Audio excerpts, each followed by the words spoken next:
nga Uganda ejaguza emyaka 63 egy'ameefuga muna FDC era nga yakwatidde ekibiina kino bendera ku bwa pulezidenti olwaleero lumusanze atalaga bitundu bya disitulikiti y'e Masindi. Asinzidde eno n'ategeeza nga bwe kikwasa ennaku okuba nti Uganda ejaguza emyaka 63 egy'ameefuga wabula ng'obwavu bukyakolokoota bannayuganda. Tumaze emyaka 63 nga tuli independent ne agala weewuuze mu makago oli independent oba okyalina ebizibu.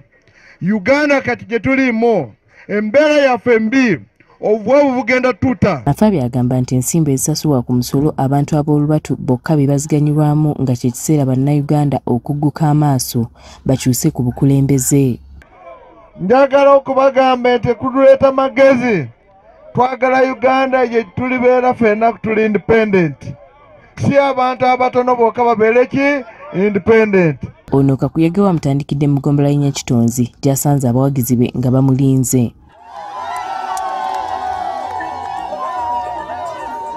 Oluvudde wano yeeyongeddeyo mu bitundu eby'enjawulo era bakira buli watuuka ng'ayogerako eri abantu. Bingi ku bimu ebisumbwa abantu bange enguudo nga bwe mulaba nga tuzze ebinnya buli kimu tulina wano factory yaffe Kinyara naye abantu bali bubi abantu bakola naye bafuna omusaala mutini. Ekyokubanza n'okubanza eirwaro lyeyite lya Masindi liri kubi muno bantiinywe likubulwamu ebintu bingi muno ebyoma bingi nka x-ray machine teriyo standby generator ekasisikara nikyo okulolera nti ngu hando omwirima gugenda nigukwata omwirwaro kandi omwirima gukwasire buli n'abanyanzigo bakusaa kutahamu omwirwaro eri. Abaana babasomesa b'abasirikale bagenda kusomera bwerere okuva mu primary paka mu university.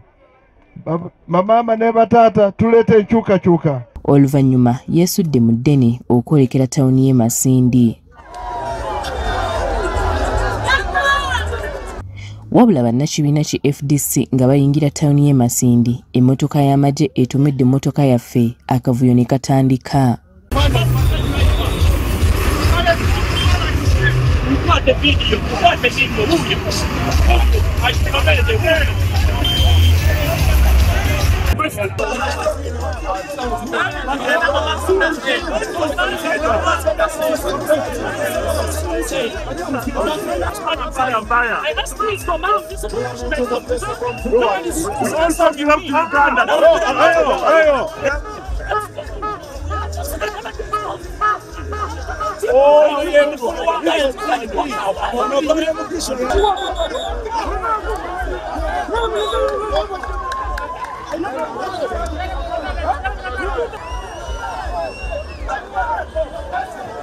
Ng'embeera ekkakkanye emmotoka etwaliddwa ku poliisi.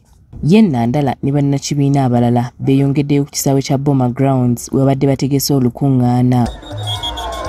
Enkya bw'atabaawo kikyuka Mafabi wakuyega abalonzi mu bitundu by'e Lang'o. Winyite Sana Kayinja agafeeyo ku Spark TV.